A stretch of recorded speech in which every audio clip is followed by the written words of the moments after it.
everybody, thanks for joining us today. I'm here with Pastor Chad, lead pastor at Freedom Life Church, and we are talking about this last Sunday's message. If you didn't catch it, you can go to our Facebook. It is uploaded on there, and then it'll take you to our wonderful website. And we have all of our sermons, but this last Sunday, we started a new series called The Kingdom. And again, if you missed it, check out our website. It was a good one. This was the intro to the beginning of a 9-week series on the kingdom and what the kingdom of heaven is like. And so you were, I think, in Matthew 4, if I'm correct. Yeah. Matthew 4, and we're kind of all over the place. And then, and then Luke. And I think we jumped into Luke 4. Yeah, Colossians 1. Yeah. So we were kind of all over the place. Yeah. So it was a good sermon and stuff. We really appreciated what you had to say there. It was very good.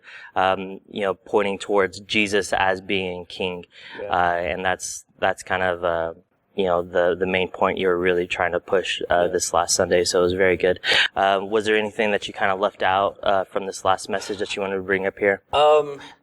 No, not necessarily, because I felt like we moved pretty well on what we wanted to cover.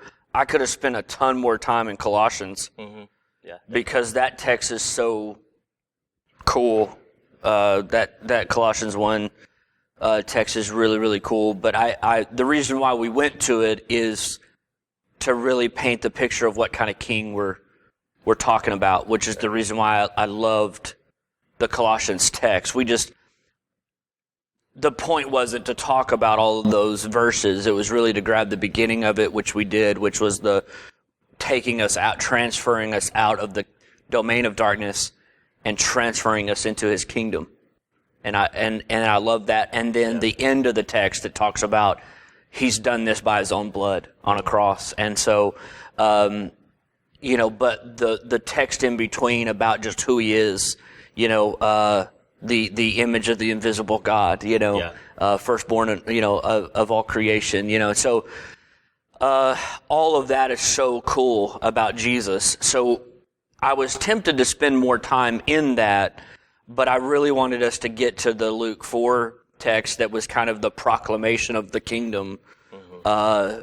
And so, liberty for the captives, good news for the poor and sight for the blind, that kind of thing. I wanted us to get to, because the message was meant to feel where we get the king of this kingdom and then the message of that king, the proclamation of that king, because those are two things that tend to get ushered in with a new king, with a new leader, with a new rule and reign. Those two things go hand in hand. You get introduced to the king, which Colossians 1 tells you who he is, and that's we could have sat down in that text a little longer, but I really wanted king and message to set together, and that's what most people don't care about this, and most people probably wouldn't even really notice, but that's kind of how the series is laid out. There's going to be almost two ideas that are similar that kind of go together, and for each sermon. And so it's going to kind of feel that way where we'll kind of have two ideas. And so this one was very much introduction to the king, and then let's hear what this king is here to proclaim. Let's hear what that is. Let's listen to his message on how he's going to structure out this new kingdom. And so, I thought it was interesting because I did a few things that I don't normally do, and that was get into the minutia of history, and talking about the gospel. Actually tell them that I'm talking about, a Greek word, although we're always doing that. Mm-hmm. I just don't always say it. And so I thought that was kind of fun. We got into some of the history of the word gospel and had some Greek words at the very beginning that was kind of fun. And so, but no, I don't know. I don't necessarily think that I left anything out or need to add anything. I think my only thing was that I really wished I had more time. But maybe one of these days we'll go through the book of Colossians and it'll be fun and we'll get a chance to really set in that Colossians 1 text. I think I actually made reference to the fact that it's one of your favorite texts. Yeah. Yeah. And one of mine as well. Books. Yeah. Books, really. Yeah. And so, I've preached through the book of Colossians in other places and had a blast. And so, maybe the Lord will give us, the time to do that here, I guess. And so, and then we can sit down in that text. But I really wanted to sit down to it, but I was like, we got to get moving to cover everything that we wanted to cover in it. Well, I was kind of surprised whenever I was listening, and I was like, oh, he didn't go to the Old Testament at all for any of this. Yeah. But although Jesus was reading out of Isaiah, yes, so Jesus did it for us. Yeah, he kind of did. Jesus did it for us. Yeah, I didn't mention the book of Isaiah a couple of times in the sermon. Mm-hmm. So yeah. So I was like, he's like, we're done with Exodus. He doesn't want to go back to the Old Testament. So he's like, let's just stick with the new. Yeah. It's pretty funny. Well, I guess the only question is that I know that there's a lot there's just a lot of questions with people whenever it comes to what does it mean that Jesus is the firstborn from the dead or the firstborn of creation and things like that. And it's in that preeminent kind of area. So then a lot of people are like, well, what does that exactly mean?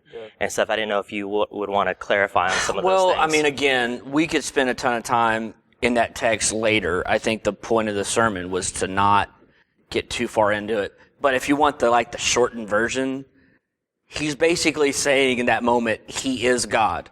Mm-hmm. That's who he is. And that he has the rightful place to be first in every way. And that's what he's saying, he's saying, this is who Jesus is. And so all of those different titles, I mean, even at one point it says that, he's before all things, and in him all things hold together. So it's really just painting this picture. He's over all authority and rule, and so it's got all of those elements in there, basically just to describe Jesus to you as the owner and leader and ruler of everything, right? And that he belongs in the first place of everyone's mind, heart, life, world, everything. Mm-hmm. He belongs in a preeminent spot, that he goes before everyone. Right. But that's because of the fact that he's God. Yeah. That he's not a mere man, but that he's God. Yeah. And so it's almost this, we understand him to be walking in the flesh, fully man, but it's Paul reminding of the fully God part of who Jesus is.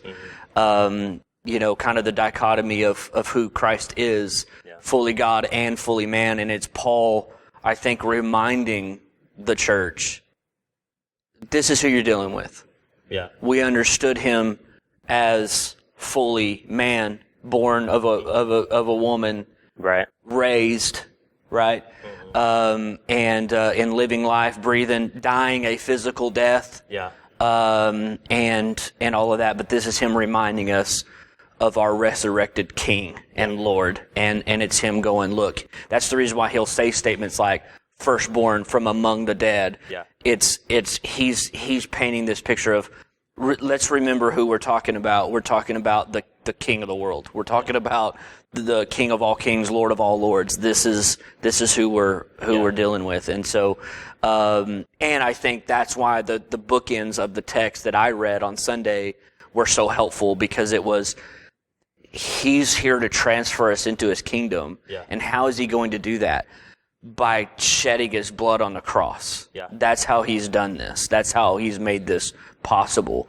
And it's the God of the universe who has come to save us and rescue us. And so he's rightfully king. And I think that's kind of the general idea. Yeah. Well, it's his status and his posture. Absolutely. Of where he's at in the universe. Yeah. Well, it's like our position. Yeah, it's staying in the book of Colossians. It's like by the time you get to chapter 3, it's focus in on Jesus, and where is he? Mm-hmm. He is seated at the right hand of God. Yeah. Right? So he's on his throne above all things. Not a lawn chair. Not a lawn chair, as I mentioned on Sunday. He is on his throne above all things, seat of power, seat of authority, and all the work has been finished to bring about the transfer of many citizens into this new kingdom. And so Paul gets that. Paul understands that, and that's what he's doing. Do you feel that maybe some people have a hard time dealing with the word king because we don't deal with that in our society, really? Well, because it's kind of a different concept. Yeah, than president. I think that we all understand what a king is because of history, because we've got countries now that still work, at least in terms, with a kingship, a monarchy kind of style of government. But so I think everybody gets the concept of it from what they kind of understand. But I spoke to maybe the deeper issue, and that is the struggle when people have full authority over you. And how, when that's imperfect, which we've all experienced, and I mentioned that on Sunday, I really kind of wanted to go that route rather than just maybe the surface of the understanding of what it is to have a king, but to understand that it's in a kingship, in a king ruled place, his word is final. He may get counsel from people, but his word is final. And here we have a king who needs nobody's counsel. Right. Romans 11, right? Yeah.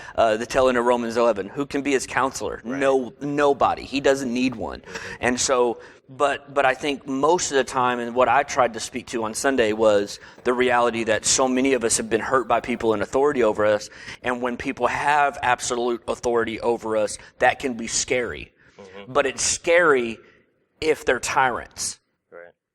And so I think the reason why I really wanted to go to the Colossians text and really end with the message of this kingdom by this king from the book of Luke, who again quotes Isaiah. It's technically from the book of Isaiah, so we did go to the Old Testament.